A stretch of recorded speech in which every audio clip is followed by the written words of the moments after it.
Matatawa kayo sa itsura ko ngayon, no? Pumunta ako, naghanap ako ng pwesto na kung saan talagang ako ay kung talagang pumunta ako sa pinakasulok na sulok, nakahiga akong ganito, oh. Why? Baka yung copyright claim, niiwasan ko po kasi ang lakas ng magpatugtog ng, hindi ko maintindihan sa ibang tao, ba't kailangan pang ilakas yung music nila? Buti kung Christian music, hindi nga ho eh. Hindi ko para palagpasin kasi yung nakita ko kanina dito sa pa-scroll nga, hindi ko sure kung YouTube, Facebook. Isang pastor, no? I think medyo bata pa at nag-e-enjoy doon sa pagkapastor niya. I think anak siya ng pastor. Tapos, both magulang niya pastor na para nakasuot pa sila ng panghudyo. So, sa makatuwid, perverted gospel ang dala. Dahil sa totoo lang, ako ay nagulantang doon sa sinabi niya na yung mga hindi raw uma-attend ng church, sabi niya, wala raw tayo kay Kristo kasi sabi niya, apart from me, you can do nothing, sabi niya. Wag po kayo magpapadaya mga kababayan ko at mga kapatid sa Panginoon, no? Si Jesus po ang ating shepherd. Tayo po, mga believers tayo po ang kanyang church. Ang church po tayong mga believers, hindi po yung building. This young pastor promoted the building as the church. Perverted yan, mali po yan. Okay?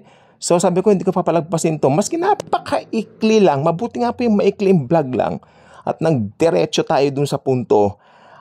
Apart from me, you can do nothing. Ang sinasabi doon ni Lord, kung hindi ka kasama sa akin. Ibig sabihin, no, apart from me, kung ikaw ay malayo sa akin, sabi niya, kung hindi ka kasama sa aking mga tinubos. Ayun ang ibig niya sabihin doon. Okay? Kung hindi ka ligtas, kung hindi ka born again. Ayun ang ibig niya sabihin. Ibig sabihin, yung apart from me, yun yung mga unbelievers. Pero tayong mga Kristiyano, kaya meron tayong inaatin dinaduluan. Actually, tayo po mga Kristiyano, talaga po nga sa Bible po, house church. Hindi po yung institutional church. Itong taong ito, nakita ko niya na institutional church po sila at nag-i-enjoy sila. Alam niyo po yung church sila, parang rock and roll concert. Ganun ang itsura. Hindi po, ako ayoko po ng ganun eh. Hindi nakaka-bless yan sa akin eh.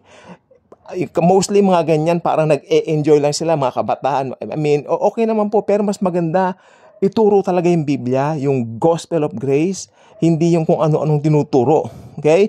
Perverted po. And I doubt, nagtuturo itong mga ito nang nawawala ang salvation. I doubt. Hindi ko na po kinalkal kung ano yung faith nila, pero ito ang gusto kong sabihin po sa inyo. Yung sinabi ni Jesus, apart from me, you can do nothing. Ang ibig sabihin po noon ay, kung ikaw ay hindi Kristiyano, kung hindi ka pa tumanggap sa Kanya, talagang wala kang magagawa. Diba? Kasi hindi ka nga born again eh. Pero pag na-born again ka, may power na sa'yo. Kasi yung Holy Spirit naka-indwell na sa'yo. At hindi na siya aalis sa iyo. Sa atin. Okay. Ngayon, pag Sunday, di ba may vlog ako. Anong ginagawa ko Sunday? Dito lang. Kasi pag Kristiyano ka, pare-pareho ang araw sa'yo. Walang Sunday, walang special day. Kasi lahat, every day is a holy day. Every day is a special day from the Lord. Di ba yun po yun? Yan ang freedom. Freedom in Jesus. Itong mga institutional churches na to, ang gusto nila, hawakan nila kayo sa leeg. May mga pastor dyan, tapos, iba dyan, nagpapatights. Ibig sabihin, alam mo, may tights na, iba pa yung offering. Kaya, alam mo, pag ganyan talagang inaano ko, sineshare ko, kasi kawawa yung mga nadideceive na mga ito. Oho. Di ba? Talagang religion yan. Hindi po yan freedom. Wala pong freedom dyan. Maniwala kayo sa akin. Ang freedom natin na kay Jesus lang, na kay Christ lang po. At sinabi niya, apart from me, you can do nothing. Baka applicable sa kanila yon dahil perverted nga po yung turo nila. Talaga naman po. Ako talagang ito sasabihin ko po sa inyo. Freedom, kalayaan sa mga bondage. Ayan ang isa sa mga purpose ko.